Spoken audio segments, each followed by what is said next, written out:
las 7 semanas. 50 días después del éxodo de Egipto, fue entregada la Torá, la ley de Dios, a todo el pueblo de Israel, por medio de una revelación divina en el monte Sinaí. El nombre de esta festividad, Shavuot, significa semanas, en reconocimiento de las semanas de expectación que llevaron a la experiencia en Sinaí. Ahí se establece el pacto universal y eterno entre Dios y el hombre. Dios, el Creador, da sus mandamientos, el hombre obedece y Dios le bendice con toda bendición. Es ese el pacto. Con el paso del tiempo, el hombre cuestiona a Dios y comienza a inclinarse por sus propios intereses y deja de obedecer a Dios.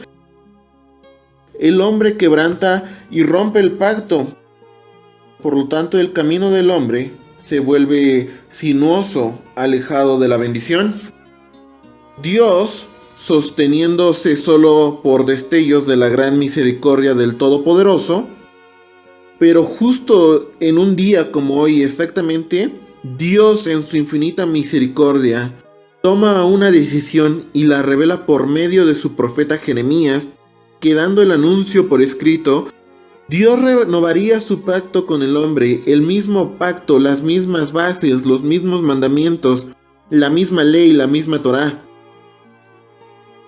Jeremías 31, versículos 31 al 33. He aquí que vienen días, dice Adonai, en los cuales haré nuevo pacto con la casa de Israel y con la casa de Judá, no como el pacto que hice con sus padres el día que tomé su mano para sacarlos de la tierra de Egipto, porque ellos invalidaron mi pacto, aunque fui yo un marido para ellos, dice Adonai.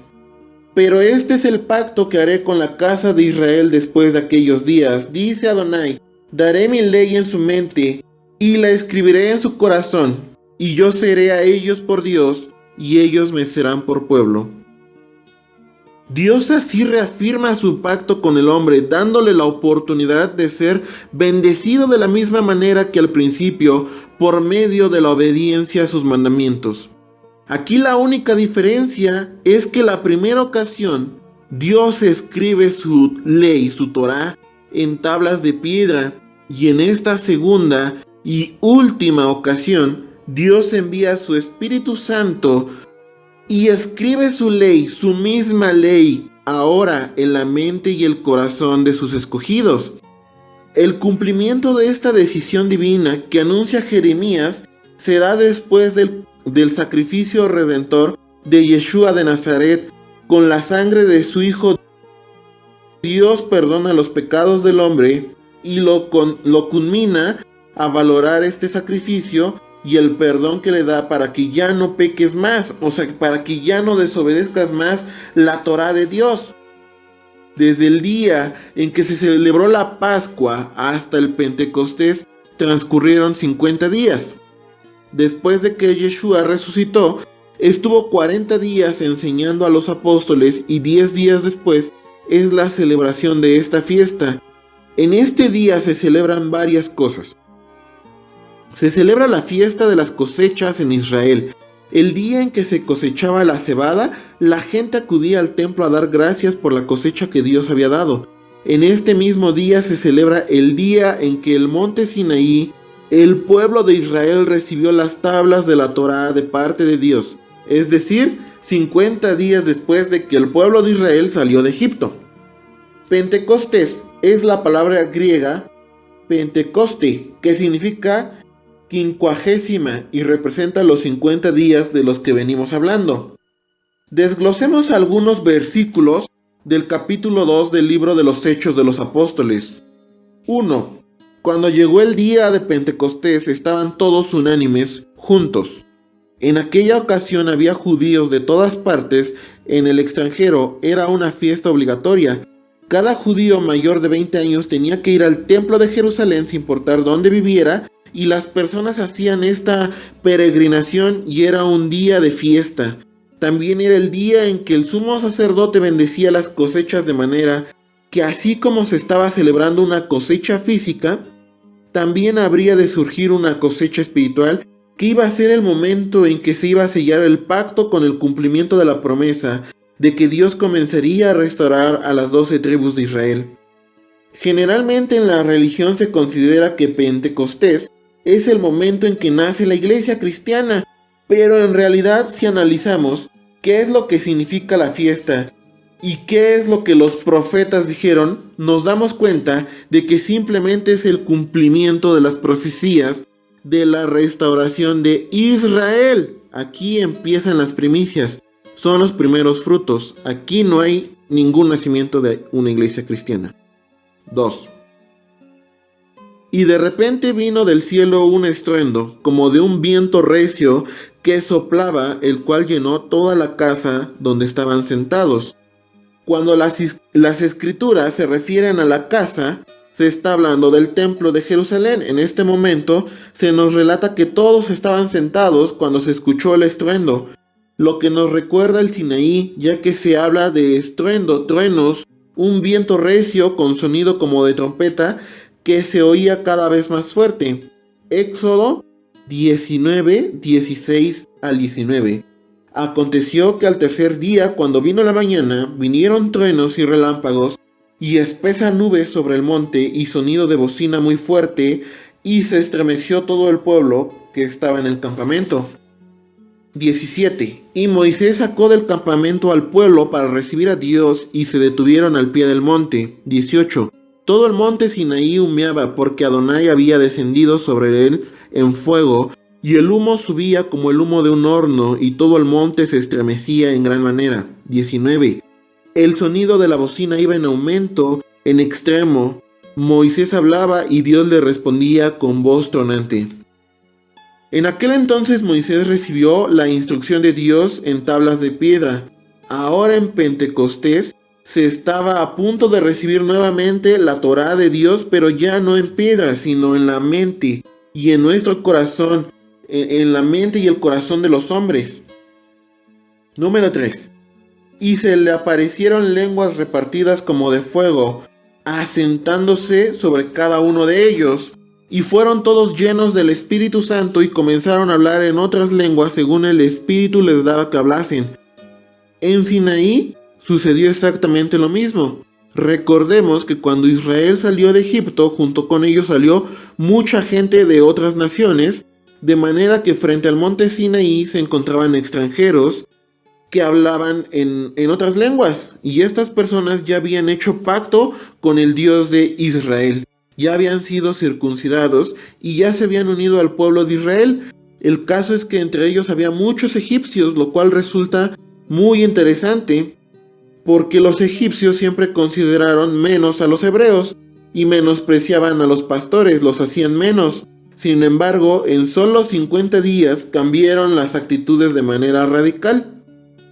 Es ilógico pensar que en ese corto tiempo los egipcios y los que no eran del pueblo de Israel hubieran aprendido a hablar el idioma hebreo. Sin embargo, todos entendieron lo que Dios habló en Sinaí en el día de la entrega de la Torá.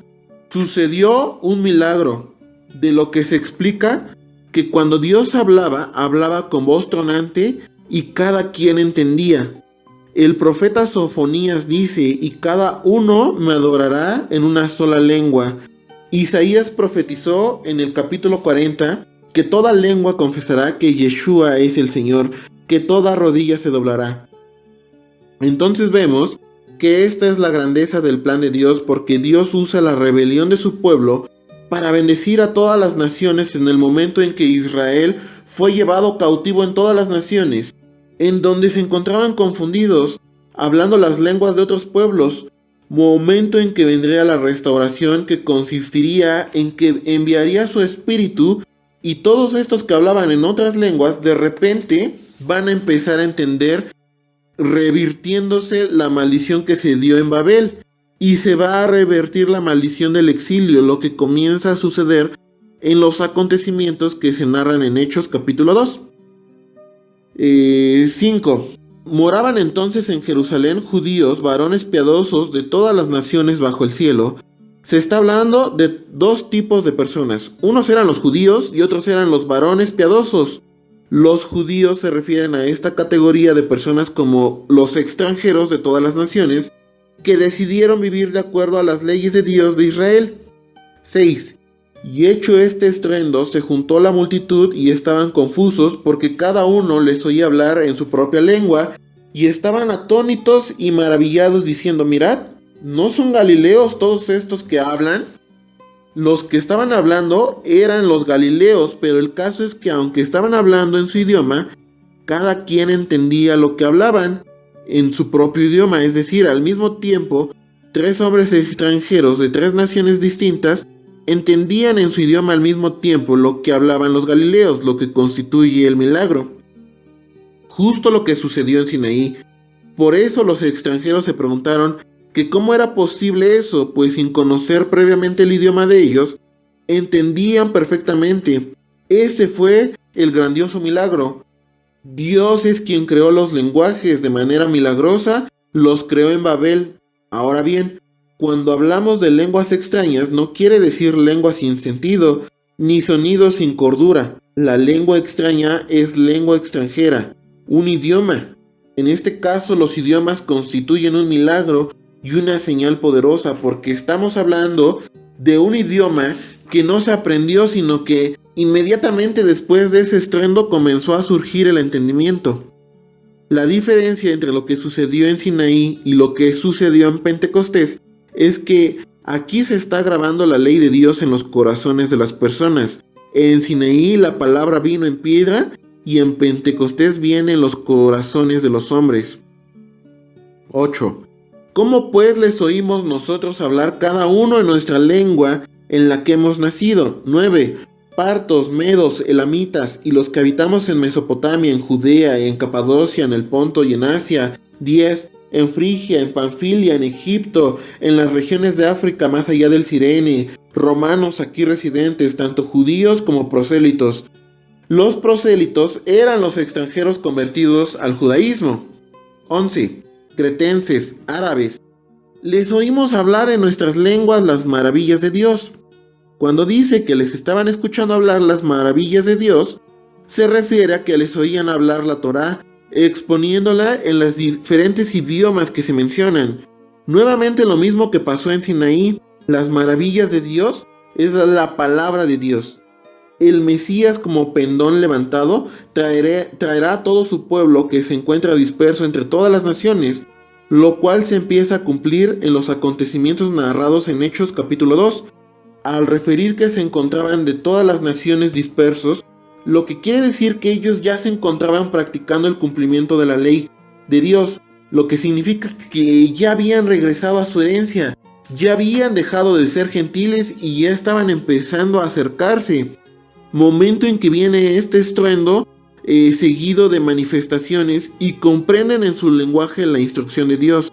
Lo que quiere decir que así que como cuando salieron de Egipto llegaron al monte Sinaí, ahora estaban regresando no solo de Egipto, sino de todas las naciones a donde fueron enviados. Y ahí el Señor empezaría a derramar de su Espíritu. Ser bautizado en el Espíritu Santo consiste en lo que dice en Jeremías 31. Y derramaré mi espíritu y pondré corazón de carne para que anden en mis caminos.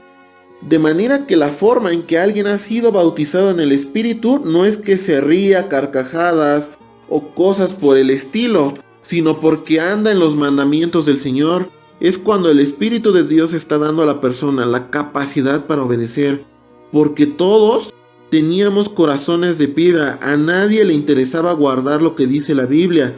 Pero el hecho de que el día de hoy, todos los que estamos queriendo obedecer los mandamientos de Dios, representa el cumplimiento de la promesa de que Dios está escribiendo sus leyes en nuestros corazones. De ahí la importancia de entender que nosotros no empezamos a obedecer porque nosotros queramos, sino porque el Espíritu nos estimula a hacerlo. El profeta Joel hace referencia a que la restauración de la nación de Israel comenzaría después del exilio a Babilonia. Cuando terminó, es más fácil restaurar a Judá porque son 2 tribus. Es más difícil restaurar a las 10 tribus de Israel que se encuentran mezcladas entre todas las naciones. Cuando la Biblia dice que vuestros hijos profetizarán, se refiere a la aplicación de la Torá a las cuestiones de este mundo. Las profecías de Isaías y Jeremías citaban lo que estaba escrito en la Torá y decían de qué manera se iba a aplicar. Nunca dijeron cosas que se inventaban, de manera que Isaías solo tenía que ver cómo se encontraba la gente acerca de la idolatría y deducía lo que se cumplía que estaba anunciado en la Torá.